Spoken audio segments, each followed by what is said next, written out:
रमेश नाम का नाम का एक एक धनी धनी व्यापारी व्यापारी रहता रहता था। था। उसके उसके पास पास बहुत बहुत पैसा, पैसा, संपत्ति संपत्ति और और व्यापार व्यापार थे, थे, लेकिन लेकिन फिर भी फिर वो भी वो हमेशा हमेशा दुखी और दुखी और चिंतित चिंतित रहता रहता था। था।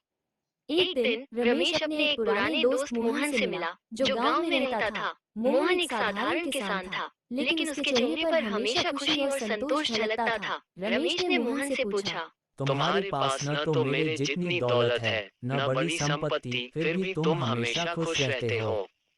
इसका राज क्या है? सच्ची खुशी दौलत से नहीं, बल्कि संतोष और दूसरों की मदद से मिलती है। मैं जो भी कमाता हूँ, उसमें संतुष्ट रहता हूँ और अपने परिवार के साथ समय बिताता हूँ।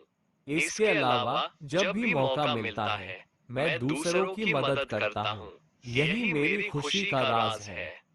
रमेश ने मोहन की बातों पर ध्यान नहीं दिया और सोचा कि सच्ची खुशी पाने के लिए उसे और ज्यादा पैसा कमाना होगा।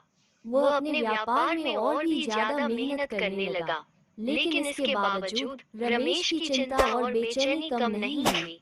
वो अभी भी खुश नहीं था।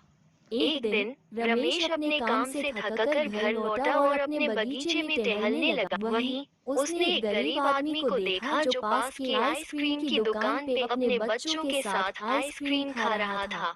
उसके चेहरे पर एक अजीब सी शांति और खुशी थी। रमेश को आश्चर्य हुआ और उसने सोचा, यह आदमी तो बिल्कुल सीधा साधा है, फिर भी यह इतना खुश कैसे है?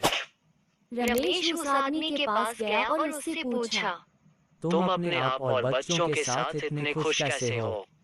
साहब, खुशी तो मन की एक अवस्था है। मैं जो कुछ भी कमाता हूँ, उसमें संतोष महसूस करता हूँ। मेरे पास जो भी है, उसमें मैं खुश रहता हूँ और अपने परिवार के साथ समय बिताता हूँ। बस यही मेरी खुशी का कारण है।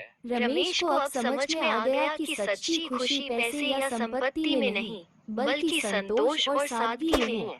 उसने फैसला किया कि अब वो केवल दौलत कमाने की बजाय अपने जीवन में संतुलन बनाएगा और दूसरों की मदद करेगा। रमेश ने धीरे धीरे अपने काम का बोझ कम किया और अपने परिवार के साथ समय बिताने लगा। अब वो अपने कमाई का एक हिस्सा जरूरतमंदों की मदद में देने लगा, जिससे उसे सच में खुशी और शांति मिलती थी।